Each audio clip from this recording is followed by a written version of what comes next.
트럼프 한마디에 대북 관련 주식이 상한가를 갔습니다. 그러나 다른 이유도 있었습니다. 남북 경제협력 테마가 상한가에 갔습니다. 그런데 이 종목들 기다리는 사업의 상대인 북한은 올해 2월에 남한을 동족 범주에서 영원히 배제하겠다고 선언한 상태입니다.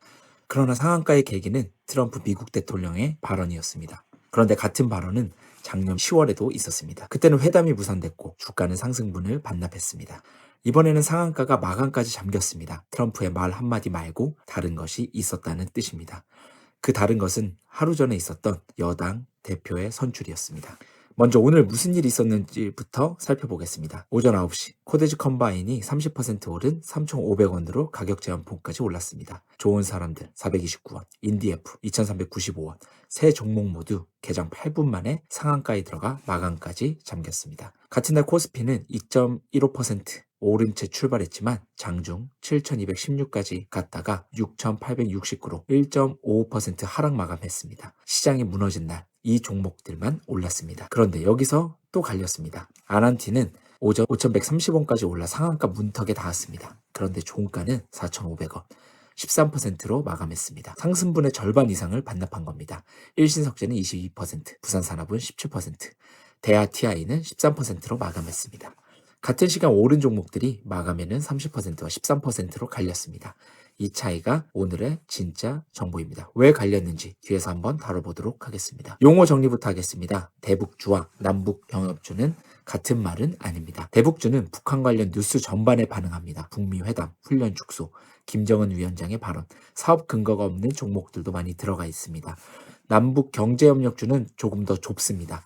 개성공단 입주 이력, 금강산 자산, 철도 연결처럼 실제 진출 이력이나 보유 자산이 근거가 되는 대북주의 부분 집합으로 묶입니다. 오늘 오른 종목은 전부 남북 경제협력주로 묶여 있습니다.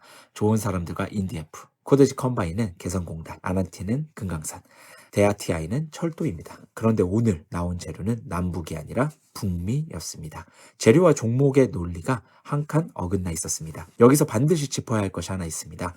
개성공단도, 금강산 관광도, 철도 연결도 남북이 합의한다고 시작되는 것이 아닙니다. 유엔 안전보장이사회의 대북제재 결의가 그대로 살아있기 때문입니다.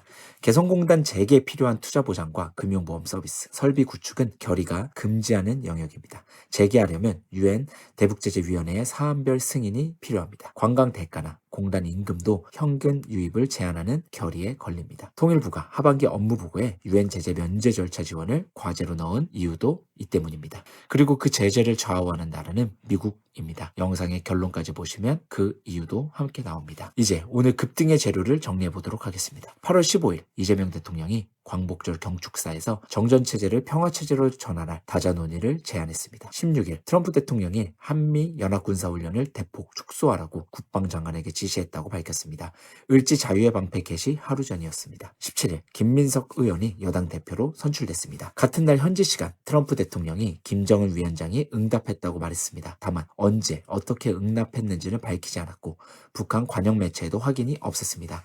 현재로서는 트럼프 대통령의 주장일 뿐입니다. 광복절 연휴로서 이 나흘치 재료가 하루에 몰려 반영됐습니다. 눈여겨볼 것이 있습니다. 이 목록은 전부 한국과 미국이 만든 움직임입니다. 북한이 직접 한 일은 지난 2월 당대의 선언 하나뿐이고 그 내용도 남한을 상대해서 빼겠다는 것이었습니다. 그럼 트럼프 대통령의 발언은 이번이 처음이었을까요? 아닙니다. 2025년 10월 그는 경주 에펙 정상회의를 앞두고 김정은 위원장을 만나고 싶다고 밝혔습니다. 100% 열려있다고 했고 대북제재 완화 가능성까지 시사했습니다. 그러나 회담은 열리지 않았습니다. 북한이 응답하지 않았기 때문입니다. 두 달 뒤인 12월 미국의 최상위 외교안보 지침인 국가안보전략이 공개됐습니다. 여기에 북한은 단 한 차례도 언급되지 않았고 비핵화라는 문구도 없었습니다. 재료가 하나뿐일 때 어떻게 끝나는지 보여주는 사례입니다. 아난티는 작년 6월 확성기 중단난 시 6,870원에 마감했고 어제 종가는 3,950원, 즉 60% 낮은 자리에서 반등이 시작된 겁니다. 그럼 이번에 달라진 것은 무엇이었을까요? 바로 여당 대표의 교체였습니다. 먼저 오해를 풀도록 하겠습니다. 이번 전당대회를 친미와 자주대결로 읽으면 진짜 중요한 사실을 놓친 겁니다. 정청래 전 대표는 작년 12월 주한 미국 대사 대리와의 첫 면담에서 한미 동맹이 결코 깨질 수 없는 차돌과 같은 동맹이라고 언급했습니다. 김민석 대표는 4월 토론회에서 우리 문제는 우리가 해결한다는 원칙이 출발점이라고 말하며 두 사람 다 한미동맹과 자주성에 동의합니다. 갈린 건 미국이라는 나라를 어떻게 다룰 것이냐입니다.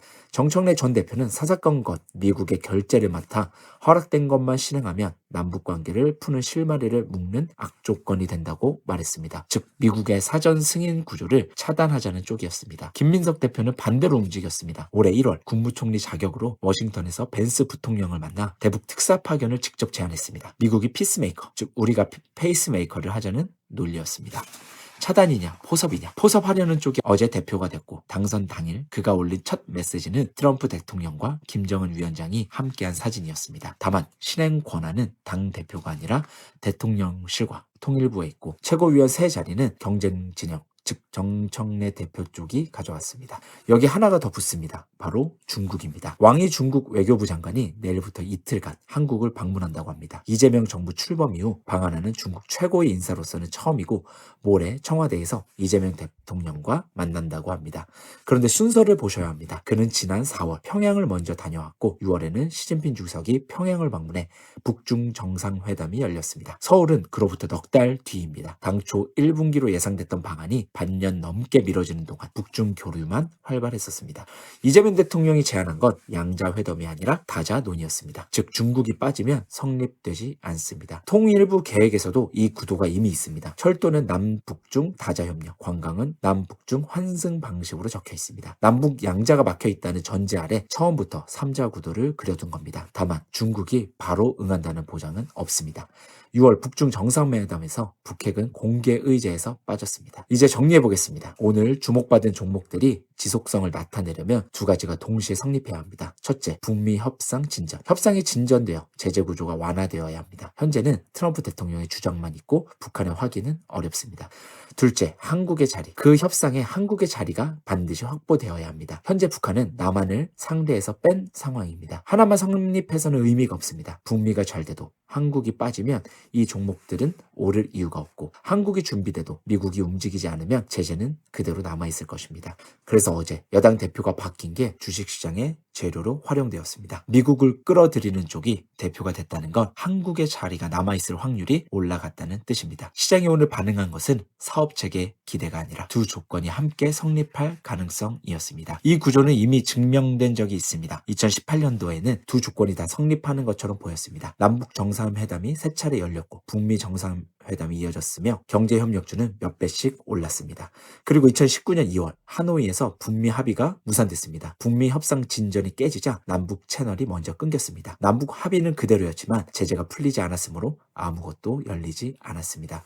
그 뒤 신원은 2016년, 아난티는 2022년도에 대북자산을 장부에서 지웠고 개성공단 지원재단은 2024년 해산되었습니다. 앞으로 확인해야 될 것은 네 가지입니다. 내일과 모레 한중 외교장관 회담 결과에 중국의 역할이 명시되는지, 이달 27일까지 을지자유의 방패가 실제로 축소되는지, 9월 한 달간 평화경제특구 개발 계획이 접수되는지, 그리고 북한 관영 매체가 공식 반응을 내는지. 앞에 세 가지는 한국과 미국, 중국이 할 수 있는 것들입니다. 그러나 마지막 하나는 북한이 쥐고 있는 열쇠입니다. 그럼에도 미국에서 나오는 전망은 낙관적이진 않습니다. 미국 전략국제문제연구소 한국 석좌는 북한이 당장 응답할 것 같지 않다고 내다봤습니다. 김정은 위원장이 한국을 건너뛰고 미국이나 일본과 대화할 기회를 엿볼 것이라는 관측도 나왔습니다. 한국을 건너뛴다면 남북 경제협력주가 오를 이유도 사라질지 모릅니다. 그래서 대북 헤드라인이 나올 때까지 두 가지를 물으셔야 할 겁니다. 이 소식이 북미 협상을 실제로 진전시키는가? 그 진전에 한국의 자리가 남아 있는가? 북미 협상 진전만 만족하는 뉴스는 대북주를 잠깐 올렸다가 상승분을 되돌릴지 모릅니다. 오늘 아난티가 그 모습이었습니다. 둘 다 만족해야 대북 관련 남북 경제 협력주가 자리를 지킬 것입니다. 북한이 원하는 것은 핵 보유국 인정이지 남북 경제 협력이 아닙니다. 미국이 원하는 것은 성과이지 한국의 몫이 아닐 수도 있습니다. 이 두 문장을 쥐고 있으면 앞으로 나올 헤드라인은 스스로 판별하실 수도 있을 것 같습니다. 지금까지 공부의 노반장이었습니다. 필승!